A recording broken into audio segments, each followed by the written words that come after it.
Good day, everyone. So I am Dr. Irvin or Edrensidrio, and we are going to talk about Introduction to Learner-Centered Teaching. The following are the learning outcomes. First, define learner-centered teaching. Determine the characteristics of learner-centered teaching. Recognize the benefits of learner-centered teaching. Differentiate learner-centered teaching from teacher-centered teaching. As you can see here, aside from the fact that we are going to discuss learner-centered teaching, we have to differentiate it also from teacher-centered teaching or learning. So to further guide us in our discussion, so this will be our lesson outline. First is definition, wherein we have to define learner-centered teaching, characteristics of a learner-centered teaching, benefits, and then the learner-centered teaching versus teacher-centered teaching.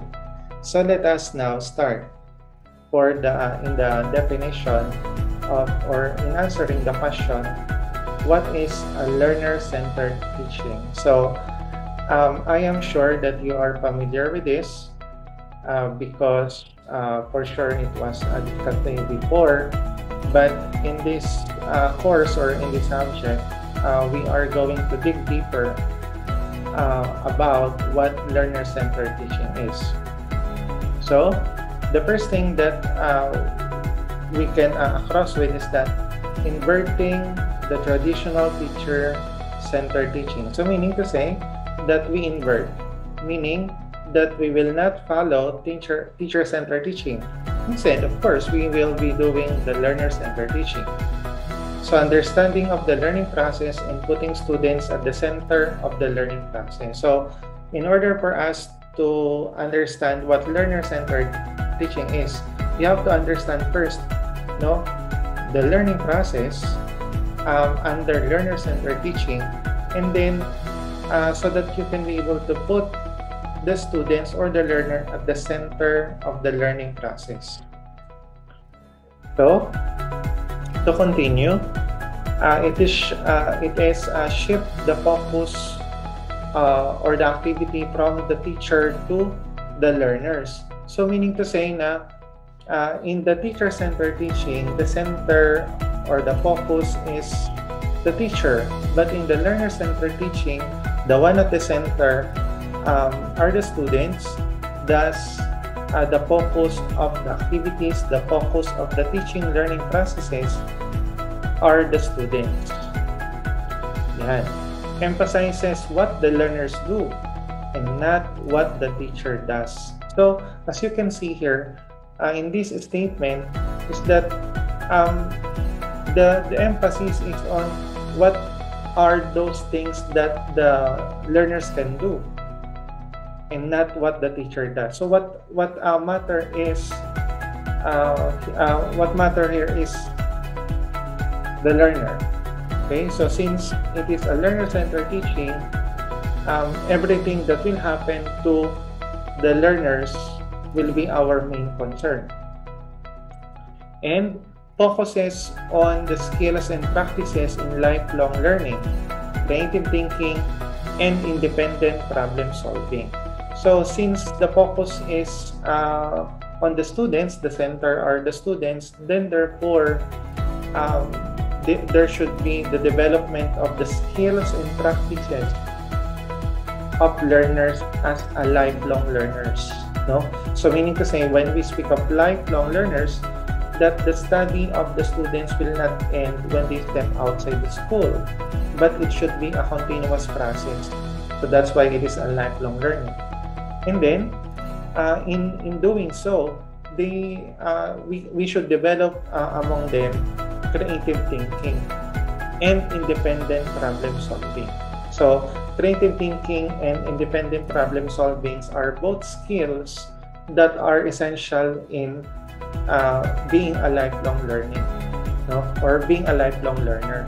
And these two skills are also essential in the day-to-day activity, because we always encounter problems that we need our creativity in solving them.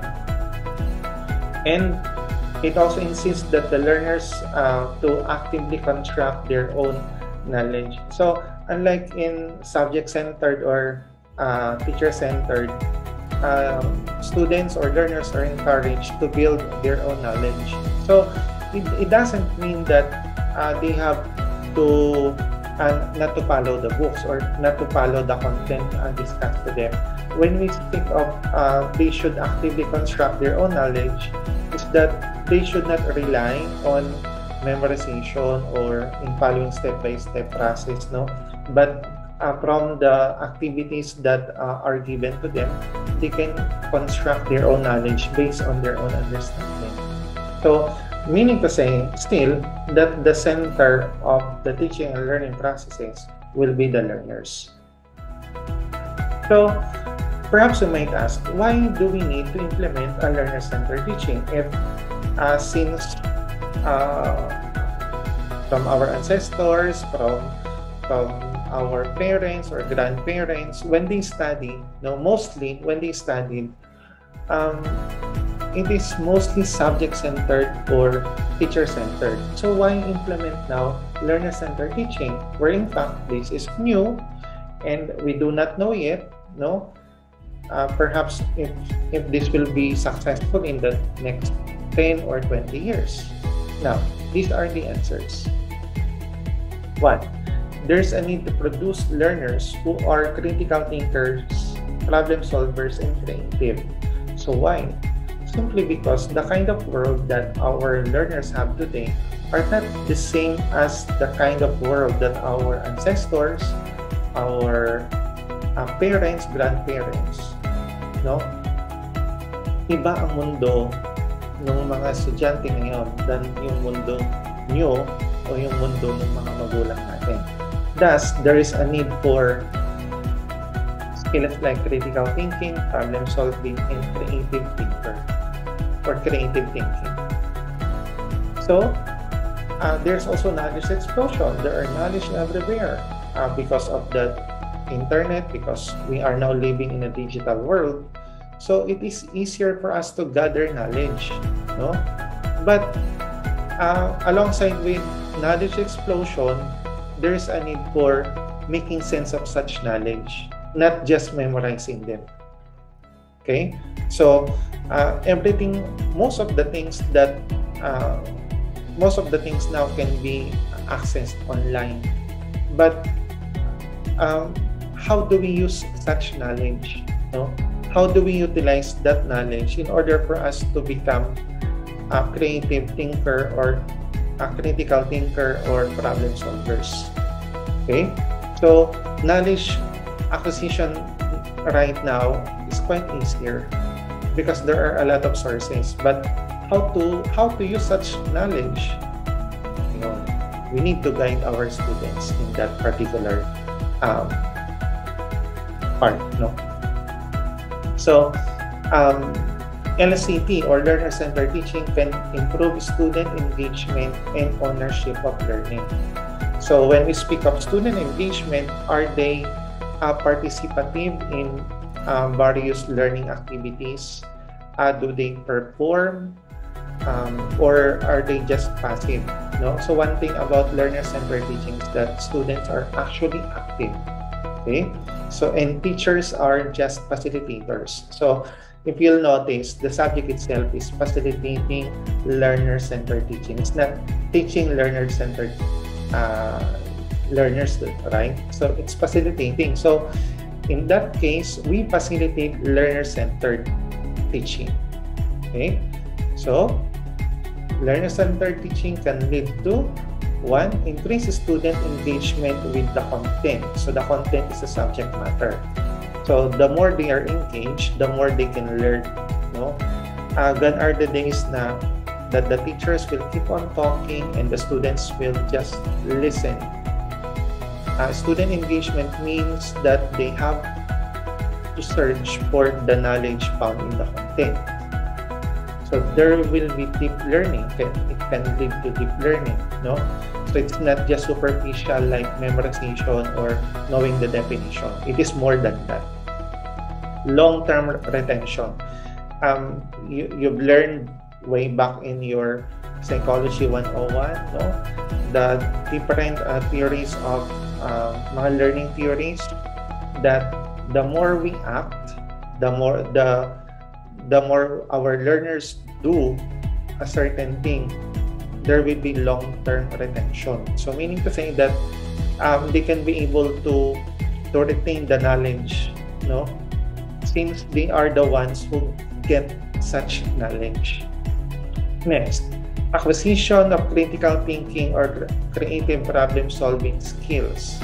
So because they are at the center, so they are engaged with the different activities, they can be able to acquire skills like critical thinking skills and creative problem-solving skills, which are, again, essential in the real world. And there will be positive attitude toward the subject being taught. So, gone are the days that our learners are afraid in a certain subject, like they do not like science, they do not like mathematics, they do not like Filipino or any other subject, because since they are engaged with the different activities, and if all the teachers will implement learner-centered teaching, then all students are engaged. Thus, they will realize the importance of the subject. They can be able to see the practical application of them. So there will always be positive attitude toward the subject being taught. And confidence in knowledge or skills. So since they are the ones who gain that knowledge or the skills, they did not just listen, but they were able to probe the existence of such knowledge, the utilization of such knowledge. Then therefore, there will be confidence among them. Now, so what now are the characteristics of a learner-centered learning or learner-centered teaching? So, do not be confused if we utilize teaching and learning at the same time. So, teaching and learning is personalized. So, why personalized? Because we will consider a lot of things when it comes with facilitating learner-centered teaching. You have to consider the learning style of the students. You have to consider the multiple intelligences of the students, because unlike in the teacher-centered, wherein the approach is only one, no, which is discussion. When the teacher discusses the lesson, everyone should listen. Now, in a learner-centered learning or in a learner-centered teaching and learning is personalized. So it gives interest, aspiration to individual students. So that means if this will be your interest, this is the kind of activity that you will be doing. If you are good in singing, then do this activity. If you are good in dancing, then do this activity. If you are not good at it and you are good in making, in creating or in problem solving, then this will be your activity. So that's why it is personalized. So teachers have the option of structuring the learning environment that suits them and their students. So we can divert from the standard pencil and paper test or the standard discussion inside the room.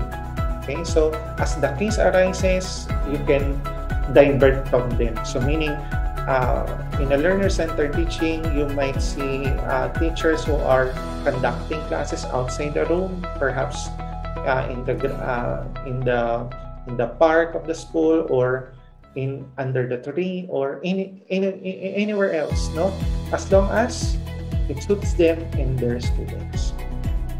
Teachers make the optimal use of the facilities available to them. So, meaning to say that if there's a need for a laboratory activity, then go to the laboratory. If there's a need to utilize ICT, then go to the computer room. If there's a need to cook, then go to the TLE room. So there should be optimal use of the facilities, library, anywhere else in the classroom or even outside, no, provided that there could be permit in conducting classes outside. And then they have learned the knowledge and skills. So students have the flexibility to learn. So they are not just enclosed in a box or in, oh, okay, answer activity 1, 2, and 3. No, there should be a lot of options. Again, we will go back to the first one. It gives interest, aspiration to individual students.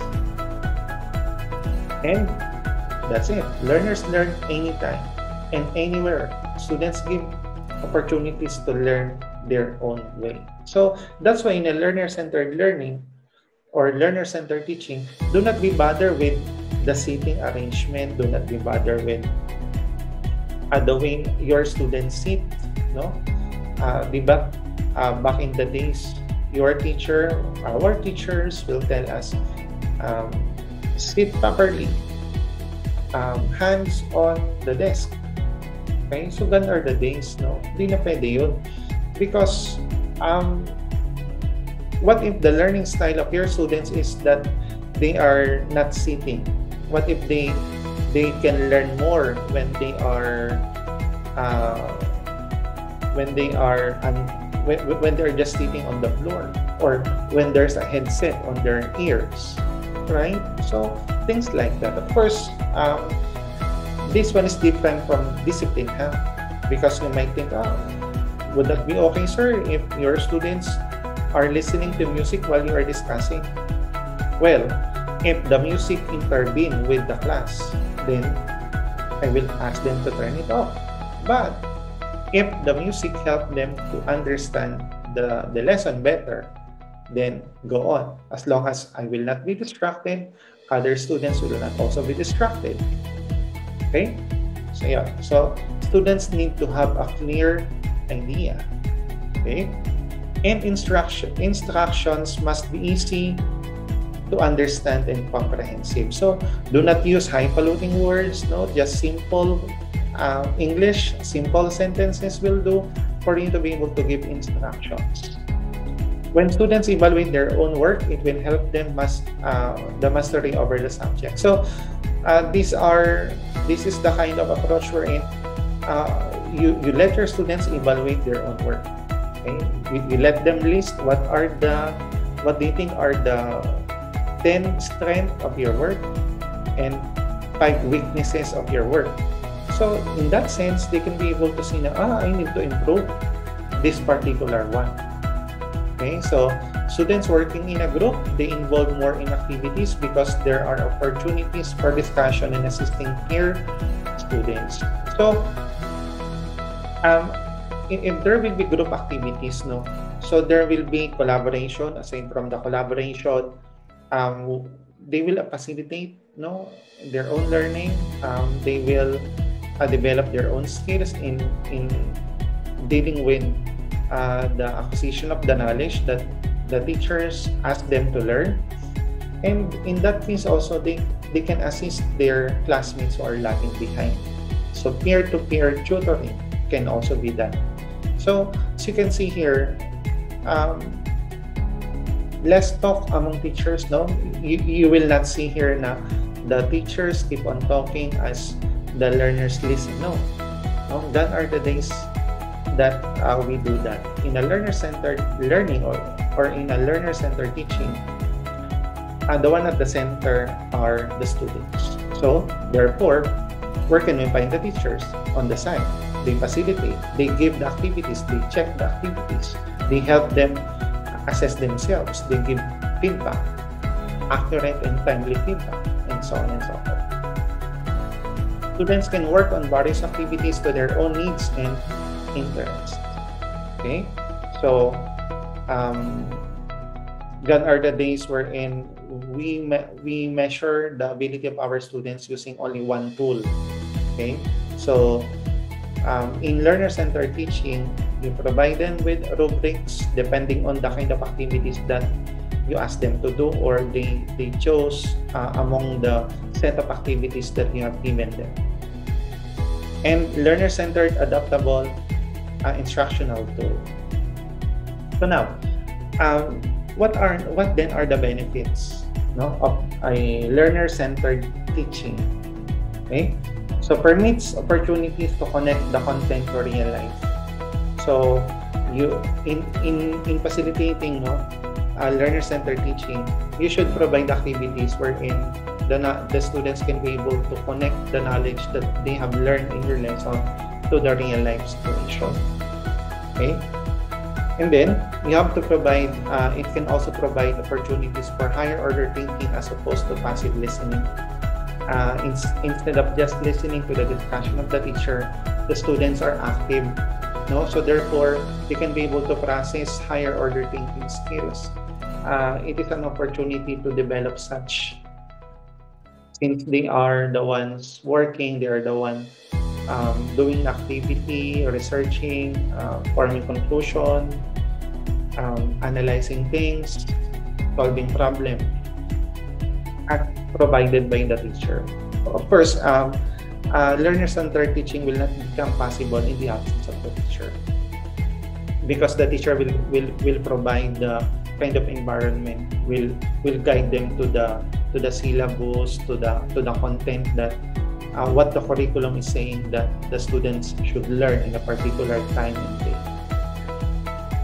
Promote greater student-faculty and student-student interaction. So there is a greater student-teacher interaction because there will be given of feedback, guidance from the teacher to the student.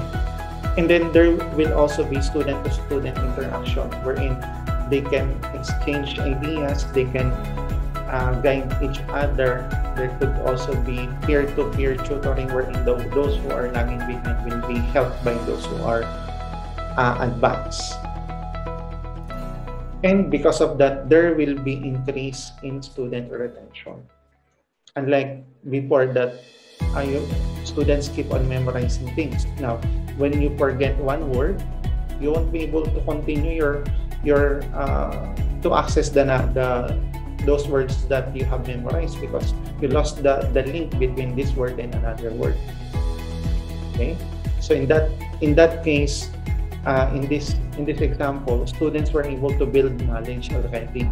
So therefore, there will be increase in the student retention.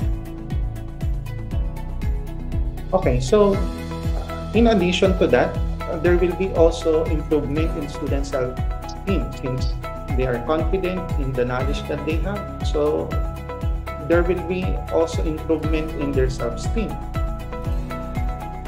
and provides for improvement of social interaction skills. So since the LCT provided a greater interaction between the student and the teacher and student to student, then there will be an improvement of social interaction skills. They can be able to talk to each other, they can be able to express themselves, and greater acceptance of others. So since there are more time in collaboration, so they will develop among them to accept each other, the strengths and weaknesses of each other, okay, and a greater sense of community impact. So it also encourages alternative forms of assessment. So gan are the things na, okay class, answer multiple choice 1 to 10, matching type 1 to 10, enumeration 1 to 30. No, gan are the days. No?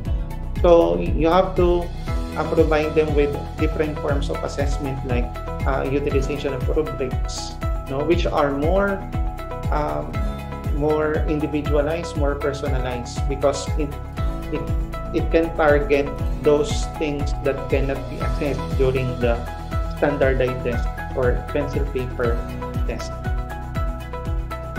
And then encourages innovation in both teaching and student involvement. Of course, if you are going to facilitate or implement learner-centered teaching, you have to be innovative, no? You have to think of, or you have to develop different activities. You have to develop different assessment tool for you to be able to implement this. Okay, so you cannot just say, this is good, I want to implement it today. But you lack the activity, you lack the assessment tool, you cannot just immediately implement such without considering those things. So in this slide, you can see here the differences between the learner-centered teaching and the teacher-centered teaching. Okay, so with the elements given like knowledge, student participation, the role of the teacher, assessment, emphasis, assessment, and academic culture. Okay, so let us look into it. For example, knowledge. So in teacher center, the main source of knowledge are the teachers. In the learner center teaching, the knowledge are constructed by the learners. They are passive in a learner center. They're active. They're passive in a teacher centered and active in a learner center. So what is the role of the teacher now in the teacher center? He's the leader. He's the authority. Okay. Now, in a learner center teaching, ano role ni teacher? Facilitator, partner in learning. So meaning to say, they are not the leader, but they are partner in learning. So they guide the students. Okay, so assessment, few tests in the teacher centered, mainly for grading, no? So that's why if you are highest in an exam, back in the days, mataas agad ang grades mo, kita mo na agad yan.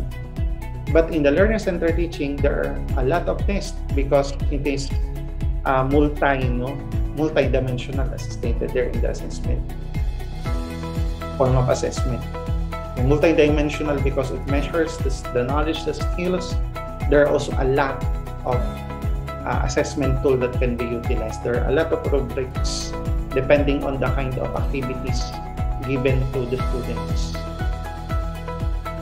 So, the test given to learner-centered teaching is more of giving feedback so that the students can be able to see in which part are they going to develop. Now, in teacher-centered teaching, it is mainly for grading. Okay? So now, what's the emphasis now? Learning correct answers. Kita mo yung mali. Okay, halimbawa, number 1, C. Sagot mo A. Sabihin sa'yo, it's letter C.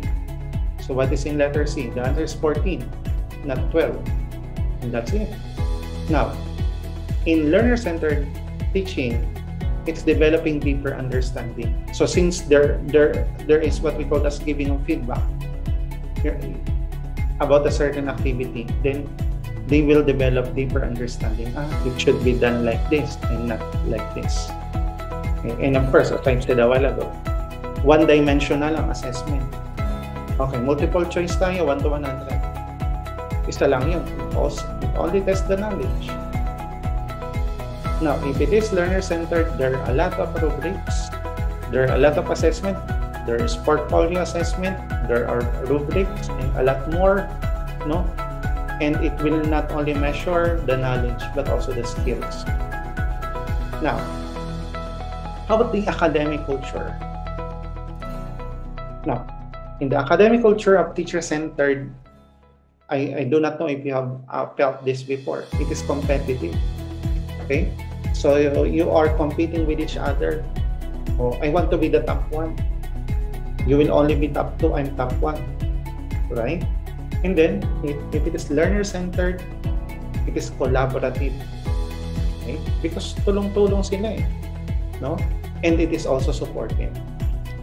It might look like idealistic, but actually, it was measured already, and there are a lot of researches proving that learner-centered teaching is more effective than the rest of the other forms of teaching, like the teacher-centered teaching, subject-centered teaching. So, as you can see here, in the one on the left is the teacher-centered teaching. Look at that knowledge, experience gained by the teacher and passed on to the students. Meanwhile, the knowledge, the experience, and the beliefs are intertwined. They are in collaboration between the teacher and the students to students, individual and collaborating students. Right? So, with that, if we can now proceed to this exercise or activity number 1. So select one subject that you have taken during your high school or college. Let's say English for academic purposes. For example, it's a subject in your high school. And then choose 5 practices or activities that you think are teacher-centered teaching. So you have to select 5 that you think are learner-centered teaching and another find as teacher-centered teaching. And then you have to explain why. Okay? So for the reference, so these are, and of course, thank you so much for listening, for watching our video, and I hope to see you soon again to the next video. Thank you so much.